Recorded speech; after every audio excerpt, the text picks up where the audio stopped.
40 ವರ್ಷದಿಂದ ಭಾಳ ಅವಿನಾಭಾವ ಸ್ನೇಹಿತರುಗಳು. ನಮ್ಮ ತೆಂಡ್ಲು ಬಸವರಾಜಣ್ಣ, ನಾವು ಇವರೆಲ್ಲ ಎಲ್ಲೋದ್ರೂ ಕೂಡ ಜೊತೆಗಿದ್ವಿ. ಬಟ್ ಮನುಷ್ಯ ಬಹಳ ಭಾವನೆ ಮನುಷ್ಯ ಅಂತ ನಾವು ಹೇಳ್ಬೋದು. ನಾವು ಎಲ್ಲಿಯವರು ಎಲ್ಲೋ ಇದ್ದವರು ಇವತ್ತು ಈ ಮಟ್ಟಕ್ಕೆ ಅವರು ಬೆಳೆದಿರಬೇಕಾದ್ರೆ ನಮ್ಮ ಸಮಾಜದಲ್ಲಿ ಭಾಳ ಕೆಲಸ ಮಾಡಿದ್ದಾರೆ. ನಾವು ಕೂಡ ಅವ್ರ ಜೊತೆ ಸೇರಿ ಸಮಾಜದಲ್ಲಿ ಪಾಲ್ಗೊಂಡು ಎಲ್ಲ ವ್ಯವಹಾರಕ್ಕೂ ಜೊತೆಗಿದ್ದೀವಿ.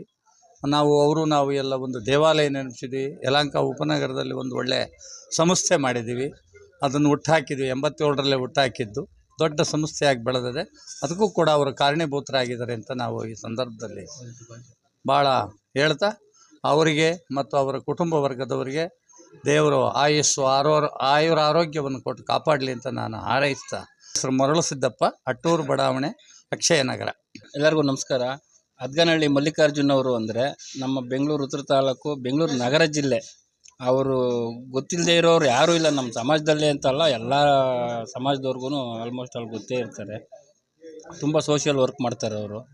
ಆ ಕಾರಣಕ್ಕೋಸ್ಕರನೇ ಇವತ್ತು ಡಾಕ್ಟ್ರೇಟ್ ಪದವಿ ತಗೊಂಡಿದ್ದಾರೆ. ಅವರು ಇವತ್ತು ಅವ್ರ ಜನ್ಮದಿನ. ಅವ್ರಿಗೆ ಪರಮಾತ್ಮನು ಪೂರ್ಣಾಯುಷ್ಯ ನೀಡಿ ಮನೆಯವರೆಲ್ಲರೂ ಖುಷಿಯಾಗಿ ಇದ್ಕೊಂಡು ಇದು ಮಾಡ್ಕೊಂಡಿರೋ ಥರ ಆಶೀರ್ವದಿಸಲಿ ಅಂತ ಕೇಳ್ಕೊಳ್ತೀನಿ. ಹದ್ಗನಹಳ್ಳಿ ಡಾಕ್ಟರ್ ಮಲ್ಲಿಕಾರ್ಜುನ್ ಅವರ 74ನೇ ಹುಟ್ಟುಹಬ್ಬದ ಆರ್ಥಿಕ ಶುಭಾಶಯಗಳೊಂದಿಗೆ ಅವರ ದೇವರು ಆರೋಗ್ಯ ಆಯಸ್ಸು ಎಲ್ಲರೂ ಕೊಟ್ಟು ಕಾಪಾಡಲಿ ಅಂತೇಳಿ ದೇವರಲ್ಲಿ ಕೇಳ್ಕೊತೀವಿ. ಅವರು ಮಹಾಸಭೆ ಯಲಹಂಕದಲ್ಲಿ ಏನು ಅನ್ನೋದನ್ನು ತೋರಿಸ್ಕೊಟ್ಟವರು ನಮಗೆಲ್ಲ ಅವರೇನೆ. ಹಾಗಾಗಿ ಅವರಿಗೆ ಹುಟ್ಟುಹಬ್ಬದ ಆರ್ಥಿಕ ಶುಭಾಶಯ ಮತ್ತೊಮ್ಮೆ ಕೋರುತ್ತಾ, ನಾನು ಗುರುಮೂರ್ತಿ, ಬೆಂಗಳೂರು ಮಹಾನಗರ ಪಾಲಿಕೆ ಘಟಕದ ಉಪಾಧ್ಯಕ್ಷನಾಗಿರುತ್ತೇನೆ.